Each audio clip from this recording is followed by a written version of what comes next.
Sukkur public school के तालीमी मैदान में खिदमतूं सरंजाम ॾियण ते 50 साल मुकमल थी विया आहिनि। इन हवाले सां शागिर्दनि शागिर्दनि तरफ़ां चइनी मुल्कनि जी जेका सकाफ़त आहे, रहणी कहणी आहे, उहा ज़बरदस्त अंदाज़ में परफॉर्म कई वई आहे। उनखे ज़बरदस्त अंदाज़ में उजागर कयो वियो आहे। अचो महिमाननि सां, स्कूल जे इंतिज़ामिया सां, पढ़ी के मक़ाम ते पहुचंदड़ सियासतदान तोड़े जेके ब्यूरोक्रेट आहिनि उन्हनि सां तोड़े इन स्कूल जे उस्तादनि सां ॻाल्हि ॿोल कयूं त हू छा पिया चवनि। सखर पब्लिक स्कूल सखर शहर जो एक नामवर नालो है, तमाम घणो पुराणो, जैं अॼु ताईं 50 साल जो सफ़र पूरो कयो आहे। उन सफ़र में तमाम बेहतरीन ग्रेजुएट्स पैदा किया आहिनि, जैं तालीमी, समाजी ऐं सियासी मैदाननि में, ब्यूरोक्रेसी जे मैदान में पंहिंजो लोह मनवायो आहे।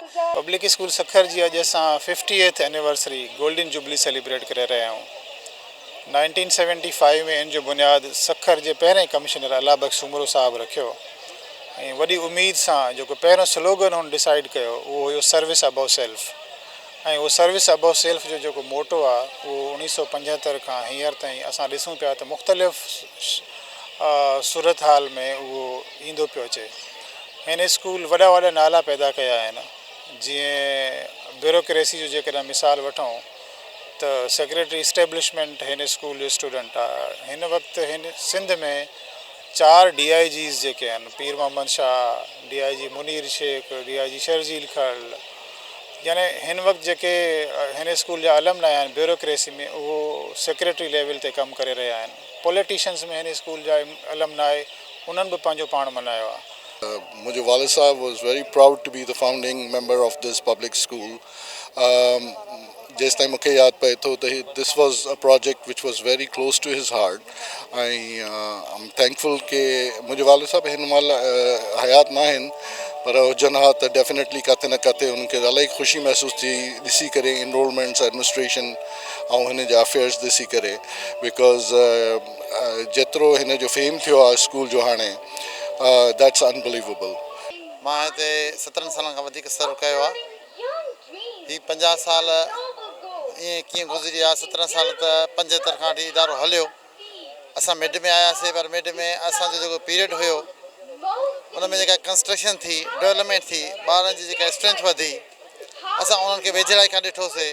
उन टाइम ॿिया इदारा हिते कोन हुया ऐं इन इदारे में उहे सभु इंफ्रास्ट्रक्चर में सभु फैसिलिटियूं आहिनि जेके कंहिं हिकिड़े वॾे इदारे में हुजनि। यकीन नथो अचे त अॼु गोल्डन जुबली पियो मिलाए 50 साल थी विया आहिनि।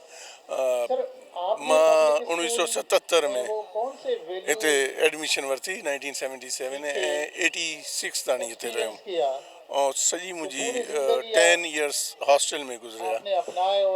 उहो जेके डे स्कॉलर्स हूंदा आहिनि ॾींहं जो अची वरी वापसि वेंदा आहिनि, ऐं जेके हॉस्टल में रहंदा आहिनि वॾो फ़र्क़ु पवंदो आहे, छोकी तव्हां हर वक़्तु स्कूल जो हिसो, स्कूल जो पार्ट हो। उहो शरारतूं, हॉस्टल जी क्लास जी, उहो दोस्तनि सां राब्ता, मतिलबु तमामु सुठो गुज़रियो। ॾिसो जीअं त तव्हांखे ख़बर हुजणु खपे त हिन वक़्तु सेलिब्रेशन कयूं था 15 ईयर गोल्डन सेलिब्रेशन आहे। हीउ हिकिड़ो वॾो अहम ॾींहुं बि आहे ऐं मां सम्झां थो 50 साल सेलिब्रेशन हिकिड़ो वॾो टाइम आहे। गोल्डन सेलिब्रेशन डे अॼु सेलिब्रेट कयूं था। हीअ हिकु इदारे जी पहचान हूंदी आहे त हिकिड़ो इदारो पंहिंजे पेरनि ते 50 सालनि खां बीह करे इन केतिरा ई असांजा स्टूडेंट, केतिरा ई असांजा टीचर्स, केतिरी असांजी फैमिलीज़ खे स्टेबल कयो आहे। हिन इदारे मां ई केतिरा ई इंजीनियर, केतिरा ई डॉक्टर, केतिरा ई असांजे शहर जा पॉलिटिशियंस या जेतिरा बि मां सम्झां थो स्टेक होल्डर्स आहिनि, त हितां जी प्रोडक्शन आहिनि, हितां जी पैदावार आहिनि।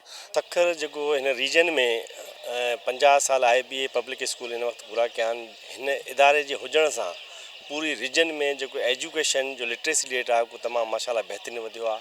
उन खां पोइ हिन वटि जेके ग़रीब गुरबा स्टूडेंट्स उन्हनि जो बि काफ़ी माना 10% कोटा रखी वई आहे, त जेके स्टूडेंट्स ऑर्फन आहिनि या हाफ ऑर्फन आहिनि या अफोर्ड नथा करे सघनि, पर उन में टैलेंट आहे, उन्हनि खे बि अपॉर्चुनिटी हिते मिले थी पई। उहे ई पढ़ी करे वॾनि वॾनि उहिदनि ते हिन वक़्तु फ़ाइज़ आहिनि।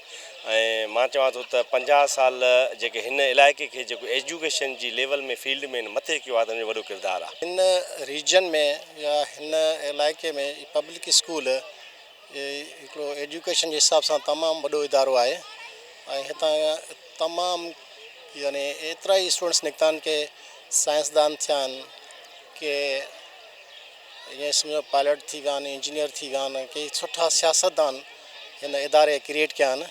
हीउ हिकिड़ो तमामु सुठो इदारो आहे। 1975 में हिन स्कूल जो एज़ अ पब्लिक स्कूल वजूद में आयो ऐं उनखां पोइ इन जी तालीम उन वक़्तु बि ॾाढी मयारी हुई, पूरे सिंध छा पाकिस्तान में मशहूरु हुई। ऐं कुझु अरसे खां पोइ वरी जॾहिं तालीम जो मयार थोरो घटियो, पोइ वरी जॾहिं IBA यूनिवर्सिटी इनखे टेक ओवर कयो ऐं इन जा ॿिया बि काफ़ी कम्यूनिटी कॉलेजिस बि आहिनि, स्कूल बि आहिनि काफ़ी शहरनि में, घोटकी, सखर, लाड़काना, खैरपुर। जॾहिं खां वठी IBA टेक ओवर कयो आहे त हिन स्कूल जो मयार ॾींहों ॾींहुं वधंदो थो वञे ऐं काफ़ी इन स्कूल मां जेके असांजा नौजवान आहिनि उहे पढ़ी करे उहे पूरी दुनिया में उन्हनि नालो रोशन कयो आहे, जेके अॼु पूरी दुनिया जे कुंड कुड़च में पखिड़िजी विया आहिनि। बेहद ख़ुशी पई थिए त अॼु हिकिड़े वॾे तालीमी इदारे में मौजूदु आहियां जेको पंहिंजी 50 सालनि जी तक़रीब करे रहियो आहे।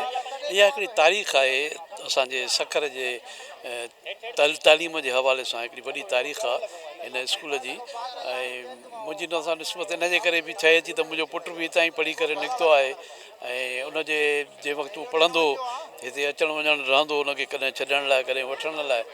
ऐं पर उन ज़माने में बि प्रोग्राम थींदा, पर हीउ तमामु शानदार प्रोग्राम आहे। ॾिसो IBA पब्लिक स्कूल में अॼु उनजी गोल्डन जुबली आहे ऐं इहे उहे इदारा आहिनि जंहिं सुठो तालीम जे मैदान में हिकिड़ो पंहिंजो लोहो मनायो आहे। ऐं पब्लिक स्कूल जीअं हिन जो नालो आहे न पब्लिक स्कूल, इहो पब्लिक लाइ बि आहे। ईअं न आहे त हिकिड़ो परसेप्शन हुजे त वॾनि माण्हुनि जा ॿार पढ़नि था, छो जो मां जंहिं इदारे सां तालुक़ु रखां थो सीटोम जो उनजा 150 ॿार हिते पढ़ी रहिया आहिनि। त तंहिंजे करे हीउ इदारो उहो इदारो आहे जेको हर माण्हू लाइ आहे। बिस्मिल्लाहिर्रहमानिर्रहीम। सभ खां पहिरियों त पब्लिक स्कूल जा सॼा प्रिंसिपल्स जेके रहिया आहिनि, जंहिं हिन इदारे खे ठाहियो आहे, सॼा स्टूडेंट्स जेके हिन इदारे मां निकिता आहिनि, जीअं की ब्यूरोक्रेट्स आहिनि, कुझु तव्हांजा पॉलिटिशियन्स आहिनि ऐं पंहिंजा आर्मी ऑफिसर्स आहिनि, लेकिन हिन स्कूल सिर्फ़ु स्कूल न ठाहिया आहिनि, इदारा बि ठाहिया आहिनि। जीअं त तव्हांखे यादि हूंदो की हिते 2 कमरनि ते मुश्तमिल हिकिड़ो IBA जो यूनिवर्सिटी ठही। अॼु अल्हम्दुलिल्लाह सखर जी नंबर 1 यूनिवर्सिटी IBA यूनिवर्सिटी हिन इदारे मां निकितल आहे। अल्हम्दुलिल्लाह मां 18 साल IBA पब्लिक स्कूल जो हिसो रहियुसि 2007 खां वठी 2025 ताईं, ठीकु आहे।